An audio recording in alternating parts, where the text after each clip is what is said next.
मोठी बातमी समोर येते। मंचरमधील दूध भेसळाचा नेमका आका कोण हा प्रश्न उपस्थित होतोय। पुणे जिल्ह्यातील मंचर दूध भेसळ प्रकरणात कारवाई न करण्यासाठी तुकाराम मुंढेंवर कोणाचा दबाव हा प्रश्न आता उपस्थित होतोय। सुशांत हिंगे या राज्यातील दूध माफिया आहेत। सुशांत हिंगे यांच्याच पुढाकाराने राज्यभरात भेसळयुक्त दुधाचं वितरण केलं जातं। त्यामुळे सुशांत हिंगे यांचा पॉलिटिकल आका कोण आहे हा प्रश्न आता उपस्थित होतोय। सुशांत हिंगे ज्या डेअरींना दूध भेसळ करायचा त्यामध्ये पॉलिटिकल लोकांची पार्टनरशिप असल्याची सुद्धा आता सूत्रांची माहिती आहे।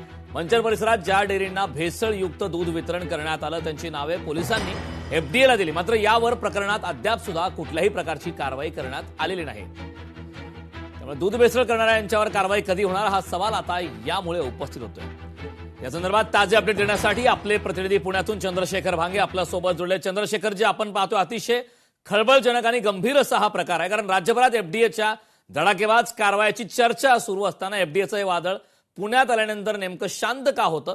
मंचरमधील दूध भेसळाचे पोलिसांनी वारंवार या संदर्भातले सबळ पुरावे देऊन सुद्धा एफडीएचे अधिकारी नेमकं कोणाला घाबरतात हा प्रश्न उपस्थित होतोय। तुकाराम मुंढे यांच्यावरती नेमका कोणाचा दबाव आहे का हा प्रश्न आहे। हे संपूर्ण नेमकं प्रकरण काय, सविस्तरपणे?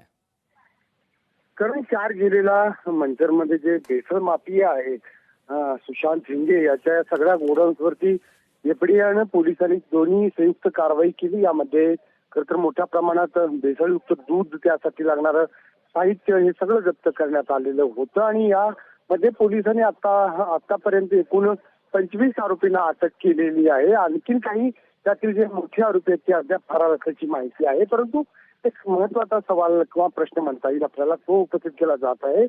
या सगळ्या कारवाईमध्ये पोलिसांनी एक गोपनीय अहवाल बनवलेला आहे। या अहवालामध्ये हे सगळं भेसळयुक्त दूध कोणत्या डेअरीला जात होतं, त्याचबरोबर या सगळ्या डेअरींचे जे मालक आहेत किंवा ज्या संबंधित राजकीय नेते आहेत त्यांची नावं सुद्धा पोलिसांनी एफडीए। चंद्रशेखरजी, मी आपल्याला काही क्षणासाठी थांबवतोय। लोकशाही मराठी ऐका, पहा, जागरूक रहा।